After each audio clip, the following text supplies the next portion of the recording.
Hey guys, what's up? It's Ripe again. In today's video, my crazy mother-in-law wants to adopt our unborn child and then calls CPS on us when we refuse. Here is what happened. Subscribe to Ripe on YouTube and hit the bell to turn on notifications. And the first one starts like this. I know that most people don't get along with the mother-in-law, but I think mine might actually be a spawn of the devil. This is the same woman that I have left countless things slide to not start issues between me and my husband's side of the family. This included her trying to cut the cake at my wedding and even showing up on the last 2 days of my honeymoon by coincidence. So yeah, I already got issues with her, but again, I let them slide up until this happened. Cut to a few years later, and I have a 4-year-old girl and I am pregnant with my second. Mother-in-law loves to come and see the girl, and while I hate her, I don't think it is fair to keep my daughter away from her grandma.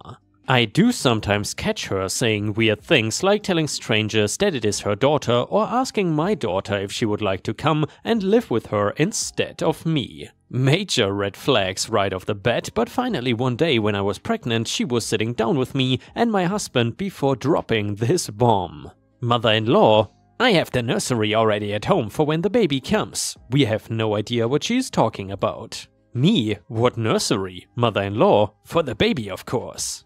I know that you would not ask outright, but I can see how much you are struggling right now. When the baby is born, I will adopt him so that you can come and visit whenever you want to.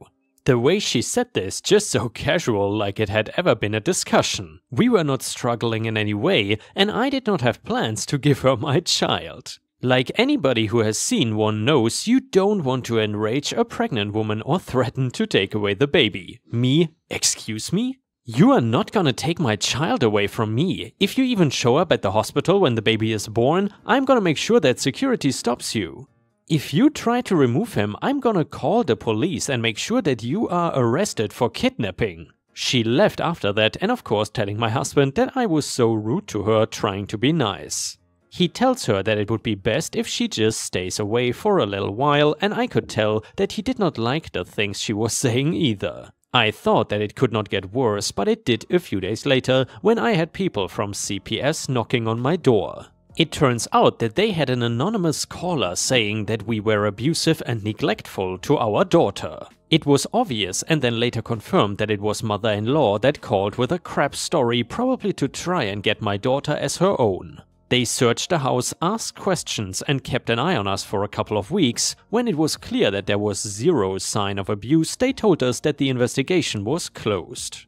I am glad my daughter is young enough that she didn't have to understand what her grandma was attempting to do. She had so far tried to steal my unborn child and get my other one taken away from me so she could have them. I was due in less than a month and thought that she wouldn't do anything else. Of course, I was wrong and she pushed it even further. We came home one day from a doctor appointment to find that somebody had deadbolted the door. The keys worked, but we have an extra lock we like to use at night just in case. Our daughter was at a playdate and we didn't know what was going on. My husband tried to mess around with the door for a while because we thought it was just our keys not working.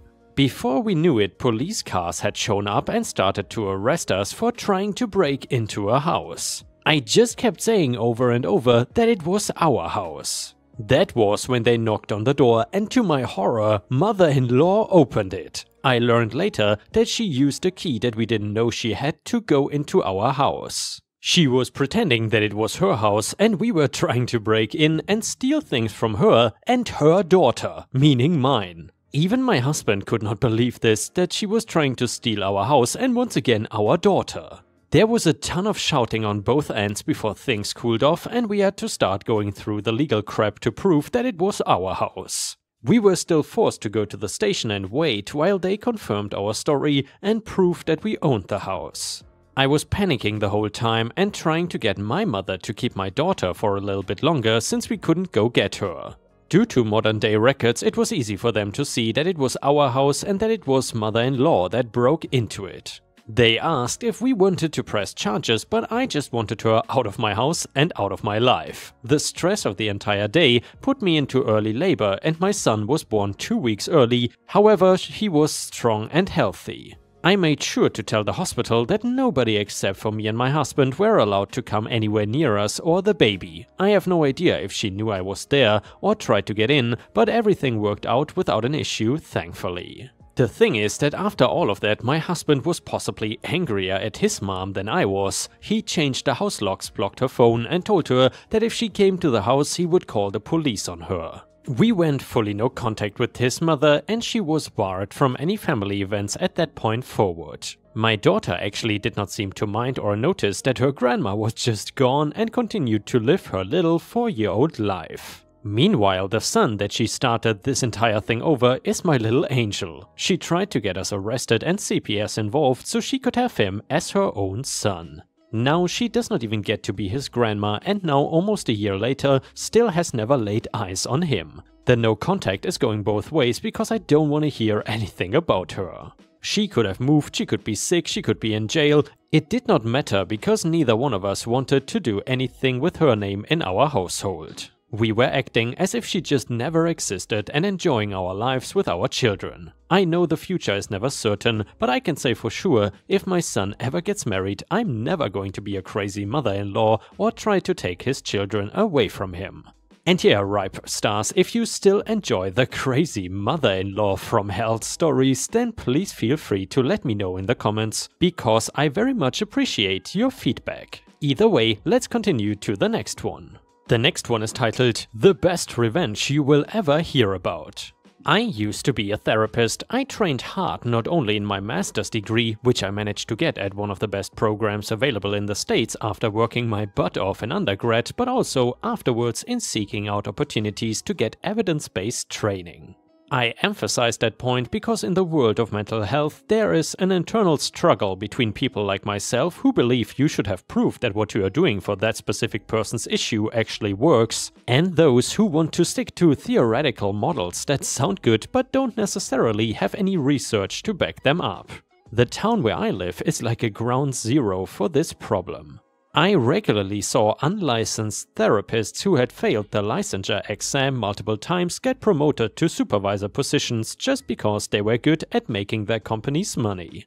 I eventually got out because I could not stand the focus on profit over people, which is literally impossible to avoid unless you say F everyone and go into business by yourself. By the time I got to a point where I could have made that move financially, I did not want to be a therapist anymore and moved on. But before that happened, I managed to slam dunk one of the unprofessional people I had to deal with in a very satisfying way.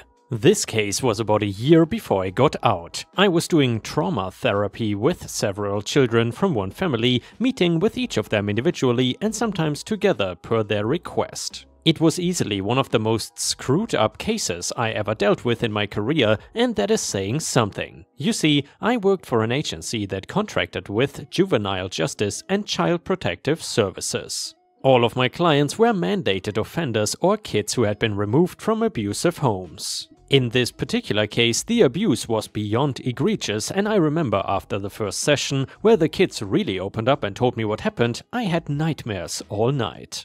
It was so bad, but the CPS case manager, referred to from now on as CM, had specifically requested me because of my success with difficult cases. I had a reputation in my county for being good with kids and someone who could handle tough parents. Even though I knew it was gonna be rough, I stuck with it. My first clue this was not going to go well was at the initial family team meeting. These happen monthly with the family, CPS, and all their service providers to discuss goals and progress. You are ultimately working towards closing their case when they have done all their treatment and, most importantly, the kids are safe, have received all the care they need, and the caregivers have demonstrated their ability to provide an appropriate home and parenting. The caregivers, let's call them A and B, were selfish, unhinged a-holes. They denied the abuse, lied for one another, and regularly said horrible things about these kids, insisting they were little liars who deserved punishment for causing all this trouble by speaking up. The thing that was even worse was this team of 15 or so providers would not stand up to A or B. I got into this work because I had trauma as a kid and wanted to pay forward what my therapist had done for me when I recovered. I also knew what it was like to not be protected by adults in your life who should have been there for you. So I did not give a damn what A or B thought of me and stood up to their crap when no one else would, saying it was the responsibility of every adult in that room to put the well-being of these children first, since they are the children and we are the grown-ups. A and B were pissed as hell, and everyone else who had thus far allowed their ranting without so much as a squeak actually applauded. But that support for sanity did not last. Months went by and these poor kids could not make headway because their insane parents were not only not compliant, they were actively causing trouble for everyone on the case. You cannot do trauma work if you don't feel safe, and for these children, they were personally living weekly drama. It was that chaotic. A and B made wild accusations against most of the people on the case. They were a secret drug dealer, they were trying to molest their kids in visits, and they spat at them during a visit. One of the other clinicians got into a car wreck one day during work hours, and when A and B found out, they demanded she take a drug test. Until she did, they refused to comply further with services. Thankfully, her agency stood with her and defended her. She definitely was not on drugs, I can assure you, it was absurd. But the CM allowed all of this crap to go unchallenged. She was afraid of both A and B, and one by one she fired the people they targeted or made them so disgusted with her lack of spine that they finally left, until I was the only original team member left. Up until this point, these a-holes would not come near me because my reputation was impeccable. I knew a lot of people in the county and their kids loved me. I was the only adult in their life refusing to back down against A and B, and try as she might, CM could not get the kids to say what she wanted, that everything was much better and she could close the case. This is where the revenge comes in. So months have gone by, almost a year, and I'm getting burnt the F out, but I am hanging on until I can successfully close this case and one other. Around this time, CM brings on a new therapist for B, the primary offender, who we will call Smugface. Smugface was unexpectedly announced and introduced at one of our monthly meetings and immediately made it clear that she did not like me. Not by being rude in an aggressive way, but by being condescending. For the next 3 months, CM would try every meeting to close the case, and because nothing was better, I fought her every time. Before I had at least 1 or 2 people agree with me, but was now met with silence. It soon became clear that CM and Smugface were friends, and Smugface had been brought on to squish me out. She tried every meeting to imply I was not qualified, that I was stupid and had clearly misunderstood the children's wishes, that I was taking on a personal crusade against the parents. And she would do it with a crap-eating grin on her face each time. I was tired and it did make me mad, but I tried not to lose my cool and give her what she wanted.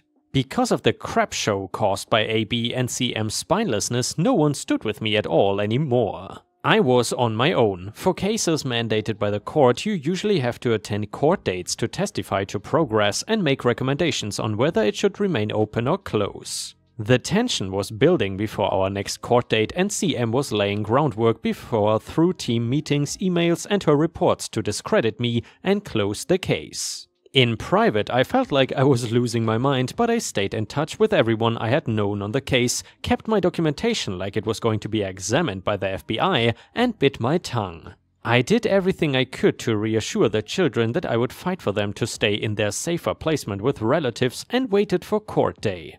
When it came, Smugface was there with A and B, looking fat with satisfaction and, well, just fat. She smirked at me every few seconds, tossing her hair over one shoulder and chuckling. I pretended she did not exist and waited patiently to be admitted to the courtroom. When our case number was called, I filed in with her, AB and CM. Service providers sit in the back at this courthouse with members of the family, their lawyers and CPS in front. As we took our seats, the doors behind me opened and every service provider who had ever been on the case came strolling in. One after the other until there were no seats left and people were standing. Smugface's eyes just kept getting wider and wider until she was not so smug anymore. After the judge called everyone to order, the lawyers spoke for the family and then CPS got to give a report and their recommendations. Then the judge asked service providers if they have anything to say. CM, of course, recommended we close the case, weak, selfish wretch, and then the judge called on me and I deferred to Smugface, saying that since the case hinged on B's progress, we should hear her thoughts first. Smug Face stammered and sweated under the collective gaze of all these other professionals glaring at her. It was dead silence but had the tension of many buzzing bees, and said B was doing well and the case should close. She tried to throw in some more professional sounding jargon at the end, jutting out her chin and collecting herself a bit after seeing my deadpan stare. Then the judge turned to me. I stuck to my guns and expressed all my doubts in full, then reported on the kids and my recommendations. The judge, who was one of the toughest in juvenile court, actually stated to the room that she had respect for my views because of the good work she knew I had done with other children, and I was really surprised by this, but the best part came next.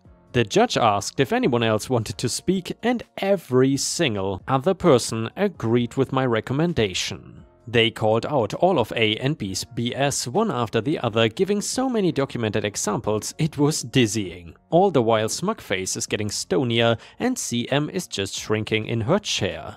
The final blow came from the children's court-appointed advocate who had never once betrayed any agreement with me in meetings. She said she completely agreed with my and others' assessments and could not see how CPS could justify closing the case. The judge calmly declared the case would remain open, told off CM for her being out of touch with the case, and sent us on our way. On the way out, I looked at Smugface and she refused to acknowledge me. I smiled all the way to my car, but the best was yet to come. The good news is the kids were fine in the end. A got caught in too many lies and finally went to prison, and I was able to move on to a new career. But before it was all over, we had another monthly team meeting to attend, and that is when it got a little cherry on top. I love to listen to music, and since I drove around a lot for my work, I had an extensive playlist to keep me occupied all those hours. I have eclectic tastes and will often put it on shuffle. The day of the last meeting, I showed up early, parked and unplugged my aux cable from my phone to go inside. This automatically shut off the music, but sometimes it would start to play again when I was not expecting it. Not thinking of that, I just went inside and signed in with the CPS receptionist. The lobby was deserted except for one person, you guessed it, Smugface. When she saw me, she turned around and she looked furious. Before, she would make a point of greeting me and acting syrupy and overly polite. But now she resolutely turned her back and stayed silent, so of course I went over to say hello. Only I didn't get to. Just as I sat down across from her, my music app came to life and the first lines of "Dirt Off Your Shoulder" by JC reverberated around the room. Bow down to the mother effin' greatest. And then, as though satisfied it had expressed itself, the app paused again. Without missing a beat, I shrugged and said, "Sorry," and then smirked. Her fury at the implied double meaning, "Sorry for the noise, but really, sorry I kicked your butt," was priceless. And by the way, guys, sorry for the hammering today, but the neighbors seem really busy. Anyway, I hope you enjoyed today's video. If you did, please don't forget to like the video and leave some star emojis in the comments. Thank you so much. I hope to see you again tomorrow.